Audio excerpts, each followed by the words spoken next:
Hello guys, happy Wednesday. So I currently have about 2.5 weeks left in my calorie deficit. And just a quick protocol update, I am still having 1,800 calories per day. I'm aiming to walk 12,000 steps per day right now, so I have bumped up my step goal. I was initially doing about 8,000 to 10,000 steps per day for the first 4 weeks. And then I'm trying to do at least 3 or 4 40-minute LIST cardio sessions per week. LIST just stands for low intensity, steady state. So basically keeping my heart rate around 60 to 70% of my max heart rate for the entire duration. What LIST cardio kind of feels like is you are going to be breaking a little bit of a sweat, but if someone were to come up to you and be like, oh, hey Tina, like, how's it going? You should be able to talk and reply. Like, you shouldn't be that out of breath. So it's like a more low intensity state of cardio. And then of course I have my 4 weightlifting sessions per week. Scale's been moving at a pretty good pace this entire cut, I want to say. Obviously we've had some scale noise occurring, usually on the weeks that I'm ovulating and right before my period. But scale noise aside, like in terms of how I'm actually feeling and how the scale is moving when there isn't a ton of noise blocking the results, things are moving well. So yeah, I think I might even go this entire cut, not really changing my calories at all. I might lower them by like 100 calories for the last 2 weeks. We shall see, but for now we're still doing 1,800. Also, this week I am ovulating, so I had my peak ovulation on Monday and Tuesday. If you guys watched the week 5 vlog, you'll have heard me say at the end of that video how when I did my scale weigh-in on that Sunday, I noticed my scale weight was starting to spike up randomly, and I even said in that video, I have a feeling I am going to be ovulating soon. And I just so happened to ovulate the day after I said that on the Monday. I guess I'm just at the point where I have a very good intuitive sense of what's going on with my body. So with that said, the scale has not been very validating the first few days of this week. It's actually up from last week, but I'm not worried about it because I know that it's just scale noise. It's just noise that's happening because of where I am in my menstrual cycle. We're not worrying about it. We're just gonna keep the ball rolling. With that said, I thought I would run you guys through what I eat in a day today. And I actually trained on an empty stomach this morning. Do not necessarily recommend this. I had like a late dessert last night. I had like a protein pancake bowl. So when I woke up, I wasn't that hungry. And I went to the gym pretty early this morning. I went at like 7:30, which is early for me. So I just wasn't hungry at all yet, but I did have some OxyShred. OxyShred is not even technically a pre-workout. It's actually labeled as a fat burner, but I like it and I use it as a kind of pre-workout because it doesn't have any beta-alanine in it, and beta-alanine is that ingredient in most pre-workouts that gives you that kind of like itchy feeling, which I really don't like. So OxyShred doesn't have that. It doesn't have beta-alanine, but it does still give me some energy, and the flavors are really good. I've been having it for years. So I'm not necessarily like recommending it, but I like it. So yeah, that's what I use. So this is what it looks like. I don't know if it's like focusing right now, but anyways, this is the flavor Juicy Watermelon, but my favorite flavors are kiwi strawberry and cosmic blast. So yeah, my workout went really well this morning, and now I am making almost like a late breakfast, early lunch, you could call it. But I am having a pretty big meal because I am really hungry and I want that post-workout like protein, carbs, micronutrients, all the things. So I'm making a bit of like a, I guess you could call it like a hash or a scramble. It's something my mom taught me. It's basically just like you throw a bunch of veggies on the pan with some olive oil, and you cut up like a piece of bread or focaccia or whatever kind of crouton-y bready thing you want, and you just like let them saute all together. And then you can also add protein as well. So I'm gonna be adding a turkey sausage that I got from a local butcher that's like really good. They make like all their meat in-house. And then I also throw on a couple of eggs, and then I just like cover it with the lid and like let it all cook together. I don't know if I'm explaining it well, but I'll show you guys. So I am just chopping up the veg right now. I would have loved to put mushrooms, but we didn't have any, so I just did grape tomatoes and white onion. And then here's my turkey sausage. They told me at the butcher store that it was 80% lean and 20% fat, so I literally just looked up turkey 80% lean, 20% fat, and I weighed it in grams on the scale, and it was 106 grams. So that's how I tracked that. So I think I'm just gonna cut this up into little pieces. Okay, so here's the full lineup. We got tomatoes, white onion, turkey sausage, and then this is literally a slice of toast, and I just like cut it up into little squares.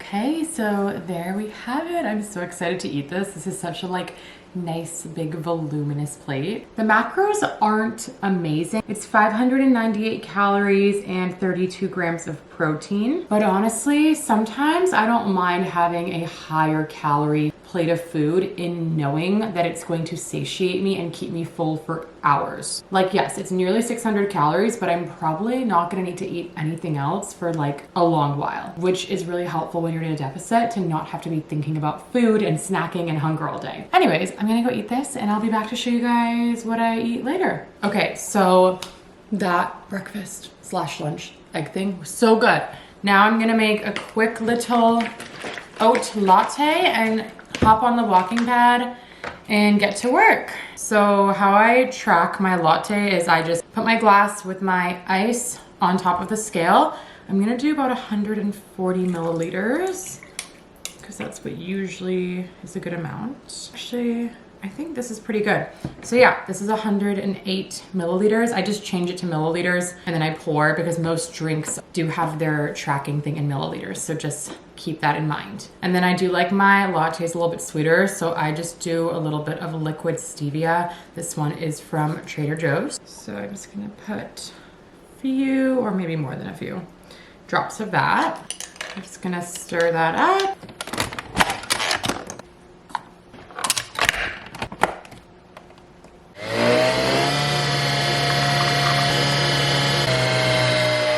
Okay, and then this is the best part, where we get to mix it. And this is like my dream latte color. If you didn't know, it's just like milky, creamy, light, like warm brown color. That is exactly what I want in a nice latte. So good. Hits the spot. So good. Okay, let's go work.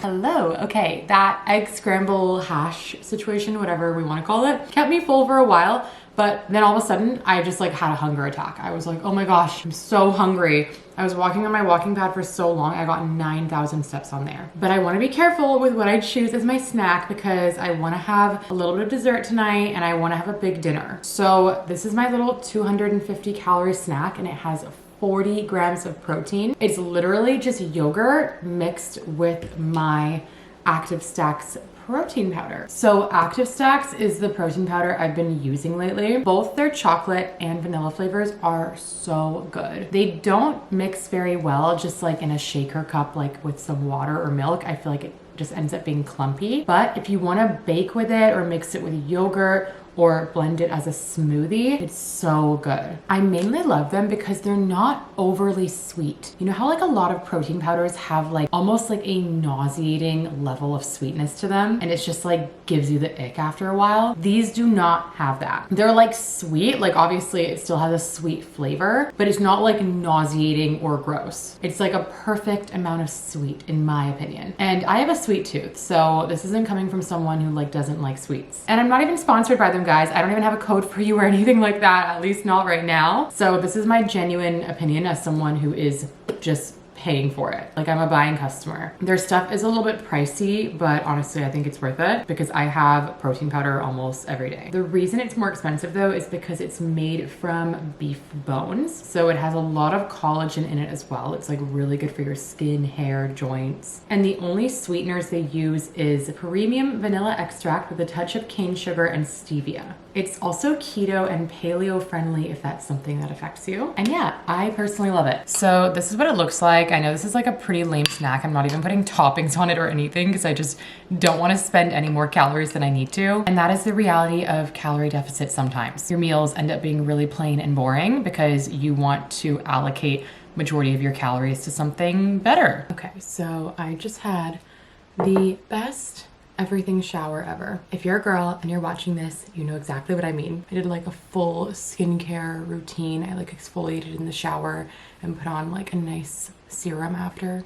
I'm feeling good. Anyways, just wanted to finish up what I eat in a day with you guys. So after I had that protein yogurt bowl, I was still so hungry. Like, I don't know what's going on with me today. I'm so hungry today. There are some days where I'm just like extra hungry in my deficit, and I feel like it's just related to where I am in my cycle, but also maybe just how much exercise I have done that day or that week. I did wake up earlier than usual today, and because I was like awake for longer and like walking around for longer, you are also just burning more calories than you would be if you would like slept in. So that could be a factor. I don't know. I was still really hungry, but I didn't want to eat anything too calorically dense. So I cut up some grape tomatoes and put some lemon pepper and salt on them and ate that. And that really was just exactly what I needed to like tide me over until dinner. If you've watched my other deficit vlogs, you'll hear me say this a lot. If you're ever like really hungry, but you don't want to have to spend a ton of calories on a snack, veggies, tomatoes, broccolis, carrots, like just snack on them. Are tomatoes even a vegetable? I don't know. But I like count them as a vegetable in my brain. And I love tomatoes and I love tangy flavors.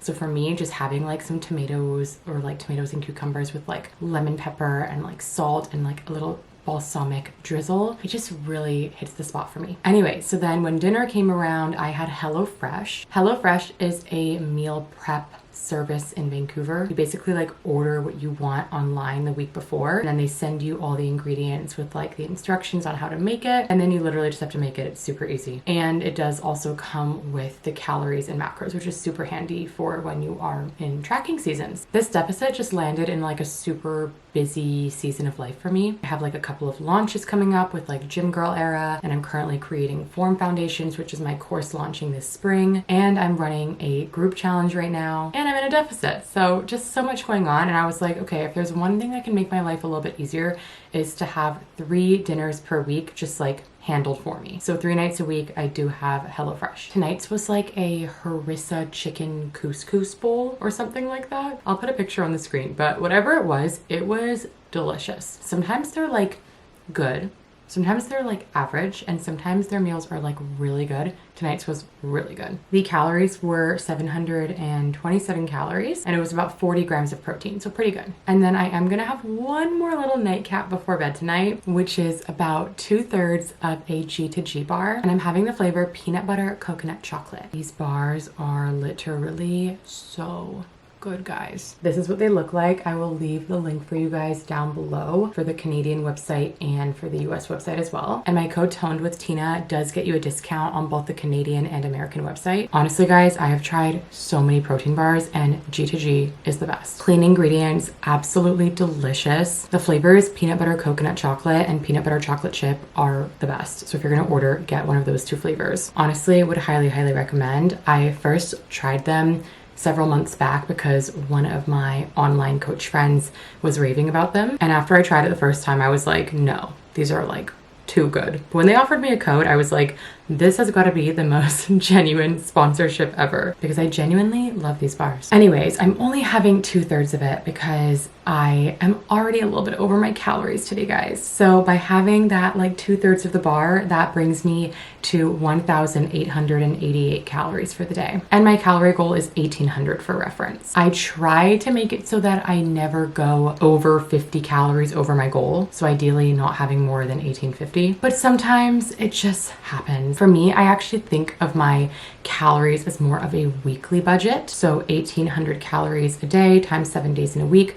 I'm currently aiming for 12,600 calories for the week. So if I end up eating a little bit more some days, I usually end up also eating a little bit under on other days, like not even on purpose, it just happens. So it usually ends up averaging to 1,800 calories by the end of the week anyways. But even if it doesn't, at the end of the day, I'm not a robot, I'm a human, and I'm not a bodybuilder, and my fat loss goals are mainly for aesthetic reasons. So I don't get too stressed out about these kinds of things, honestly. As long as I'm not going over on my calories like multiple times a week, if it just happens like once a week, it's okay. I also could have done a little bit better on my protein today. I hit 125 grams, and I do try to aim for at least 130 grams per day, but 5 grams short is really no biggie. I'm honestly pretty content with that. anyways, I will leave it at that and I will chat with you guys more soon. Hello guys, it is now Sunday and I'm just coming in to do my weekly deficit update with you guys. So this week was definitely a scale noisy week. I had my peak ovulation on Tuesday, and as I have discussed in previous videos, or if you're new here and you don't know, my weight always tends to spike up a little bit on my ovulation week, and the trend remained strong this week in that sense. So majority of the week I was weighing in around 145. I even had a day of 146.4 on Monday, which was a number I hadn't seen in a couple of weeks. But at this point, I know the drill. I know it's just scale noise. I know it's just cycle stuff. So I was pretty chill about it and I just kept following the plan. And I always notice about 4 to 5 days after my peak ovulation, my scale weight does tend to normalize and swoosh back down. And that trend also very much remained this week, because today, Sunday, I hit a new scale low of 143.2. That's actually the lowest number that I have seen on the scale for myself in probably, I want to say over 2 years. So although my week 6 average was 145, which is technically higher than the week 5 scale average, which was 144.93, despite that, I still feel like I am progressing, because this week was just not a super reflective scale week. But I did have one day at maintenance, like a diet break day on Monday. So that day I did not track at all. I just intuitively ate till I felt satiated. Not till I was stuffed, just till I was satiated. And also tonight, Sunday, I did take an untracked meal. So I tracked my breakfast and my lunch, but I didn't track dinner because I was at my dad's house and the food he cooked was just kind of too complicated to track. So I literally just made myself a plate. It was like a lamb stew dish with some rice, and I just ate till I felt full. And honestly, that meal probably brought my Sunday up to more of a maintenance calorie day rather than a deficit day. So if I'm being completely honest with you guys, there was a couple of days this week that I wasn't really in a deficit, realistically. But 5 out of the 7 days, I definitely was. Could I have done a little bit better with compliancy and just taken one day at maintenance and not taken that untracked maintenance meal tonight? Yes, I could have. But honestly, as I've kind of told you guys before in previous vlogs, I'm not a bodybuilder. My life does not depend on my level of leanness. My deficit is more so an aesthetic goal, not even like a health goal, because even before this deficit, I was already at a pretty healthy body weight. Yes, I know that I'll feel more confident getting to the level of leanness that I want to get to, but at the end of the day, it's not like that serious. Like, to me, things like going to my dad's house once a week and having his home cooked food and risking it not be a deficit meal is kind of worth it to me. And if it wasn't worth it to me, there wouldn't be anything wrong with that either. Maybe if I was like getting married in a month, I would be a little bit more strict with things. But the reality is that this deficit is mostly just like a fun cut for me. But for the most part, like I want to say at least 85% of the time, I am pretty compliant. So that is scale stuff. We have 2 weeks left in the deficit, guys. And now that my ovulation has passed, I think that this next week, week 7, is going to be a pretty reflective scale week. I don't think there's going to be a ton of scale noise, although I am getting kind of close to my period, so we'll see. It's just so funny because I really feel like it's only like the first 2 weeks of my cycle, like right after my period starts up till I ovulate, that my scale weight is not noisy. And then pretty much like after I ovulate until I get my next period, I just have to take it with a grain of salt, because what can you do? Hormones, right? But anyways, there's only 2 weeks left in the cut, and I have considered if I should lower my calories slightly for the last 2 weeks. But I think I've decided against it, mainly because I am also heading into a part of my cycle where I naturally actually start to feel hungrier. Like, I don't know about anybody else, but when I'm in like my luteal phase, especially when I get to like those last few days before my period, I get like even hungrier than normal. So I feel like it just wouldn't be the best time for me to decrease my calories. Also, I have pretty much almost hit my scale goal already. And like, scale goal aside, I've pretty much already hit like aesthetically the level of leanness I kind of wanted to get to. Like, for reference, scale weight wise, my goal was to get to between 143 to 145. And I've already gotten it into that range, so that's cool. But more importantly than that, I just told myself when I started this cut, like, I want to get to a point where I feel a certain way when I look in the mirror. And I started feeling that way that I wanted to feel like a couple weeks ago. So at this point, I'm kind of just like, let's finish the cutoff strong. Yes, I want to be compliant for the full 8 weeks, so let's just like finish it off strong. But I don't feel like I need to take any like drastic measures to make the cup move faster because I'm already pretty content with where I'm at. I'm actually really excited to take my end of cut progress photos in a couple of weeks just to like compare to where I started. So I'm gonna leave it there. If you guys have any questions about my deficit so far or anything you want me to show you a little bit more of in next week's vlog, definitely comment down below and let me know. And I'll see you guys in week 7.